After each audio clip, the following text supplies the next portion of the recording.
Now, let me continue to introduce our endeavors to understand the Pater Noster prayer from Buddhist point of view. Thy kingdom comes. And in this very phrase, we make our choice. It is our choice to understand what we decide as the most important thing for us. Not the earthly thing, not the everyday life, but the heavenly, the divine. And this is our main approach, that we again declare what we believe to, what we hope for, and what we strive for. And step by step, we understand also that we need to discard many things in our life in order to reach the divine things.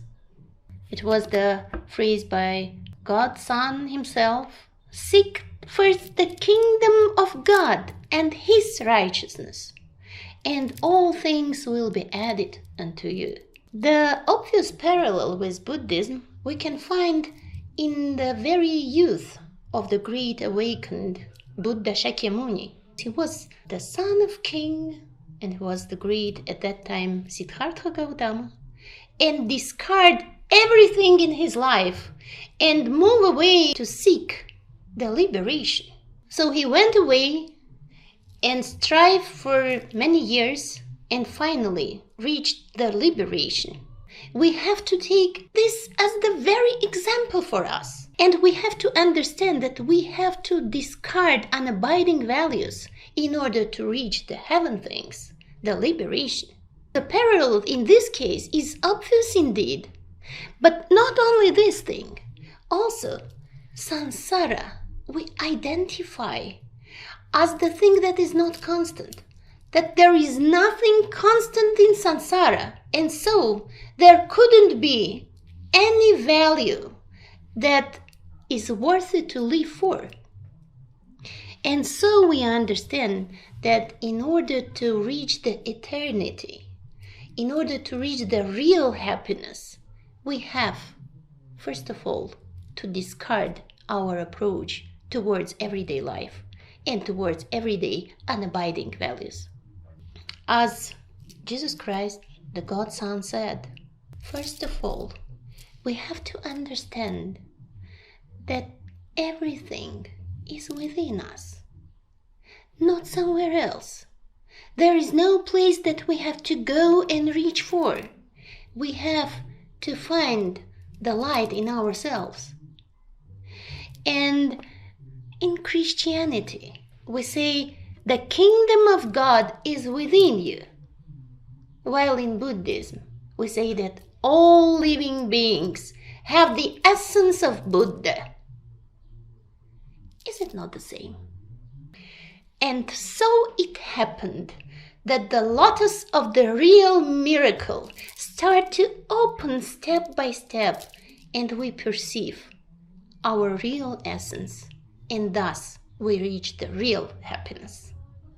Thy will be done in earth as it is in heaven. For the modern people, this is the most complicated point of Pater Noster prayer, because we are somehow dependent on the concept of human rights and our own will and our own freedom and blah blah blah, and we never even try to think over it, and we never try to think, what about the real will? In my own mind, still, during the COVID time, it was somehow a debunking of the myth. And still, for many people, it has become the debunking of the myth of human rights, because we have noticed that there was no human rights at all during the COVID story, as it is. But now let's try to move away stereotypes, and let's try, at least try, to think over as it is in reality. Not from the point of view of human rights and freedoms and so on, but as it is. The same is going on with the simple development. Not only spiritual development, but with simple development too. When child is growing on and trying to perceive what is going on in the world, does the child know how to develop? Does the child know the ways of development, the basis of knowledge, and so on? Never. It is our responsibility of parents, responsibility of teachers, and so we try to help every child to develop. And so it is with people who are trying to find a way of spiritual development. We don't know ways. We can think over, we can probably understand some parts, but never the essence, because we need teachers. Otherwise, we cannot go out of our stereotypes.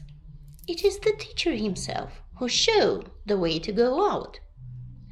And so, when we are thinking, at least even thinking of spiritual development, we have to be ready to discard our freedoms, to discard our human rights and our own will. And so, this point of the prayer is just about it. Thy will be done on earth. It is in heaven, in spite of our perception again.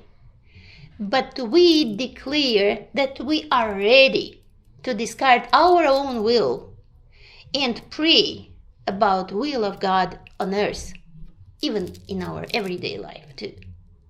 So in Buddhism, we see the same thing when not only the relationship of the teacher and the disciple, in Buddhism it is quite strict. And that's why we even call Tibetan Buddhism as Lamaism, although it is not right name and not a good subject to talk about. But still, the relationship of the master and disciple is very important in Buddhism. And first of all, in Buddhism, we talk about the mindset to set up your own self as a child, to be ready for real development, to refuse your own will and take the will of the master. And also, in Dhammapada, we say, if you are in search of the great happiness, then you have to be ready to discard the small happiness that you call happiness, but it is not in reality. And so in Christianity, if you want to reach the heaven, you have to study, to go step by step, discarding everything, and by your own will, you will not be able to go. Because step by step you will have some other things that are familiar to you, and not the things that are not familiar. You will refuse everything that seems to be strange or higher or so on. And that's why you will be really unable. So that's why we have to see that not only the essence of this very phrase, but all the prayers too. The essence of prayer, first of all, is to refuse your own will and find the will of the Master, or in Christianity, of the Lord Himself, and in this way to be able to develop. And so we finish the first part of the prayer Paternoster. The second part is a little bit about our wishes, while the first part is about our approach towards the heaven itself, towards the God, and towards our Heavenly Father. But it is worth it to say something, to add something also, because when we are thinking about prayers in our everyday life, we still perceive prayers as a way to ask for something. God, please help me in this very topic, or please give me this very thing, and so on. And in this way, we diminish prayers. And we diminish not only prayers, we diminish our own self. And this already disturbs our everyday life too, not only our essence. So it is very important to say this first part of the prayer, not only the second one. And in everyday life, generally, people perceive the second part as the main. But in reality, the first part is more important for our right perception. As we say in Buddhism, anything that is going on in everyday life is important only if it supports somehow your spiritual development.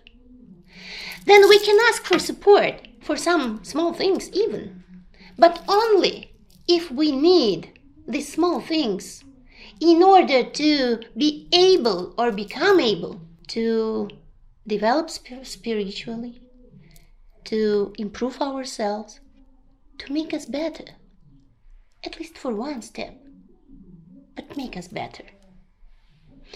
And so it comes then in our everyday life when we try to pray.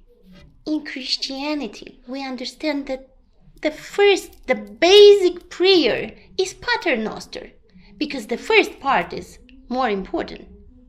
And in Buddhism, we use prayers only to become really cleaner, better, and more developed.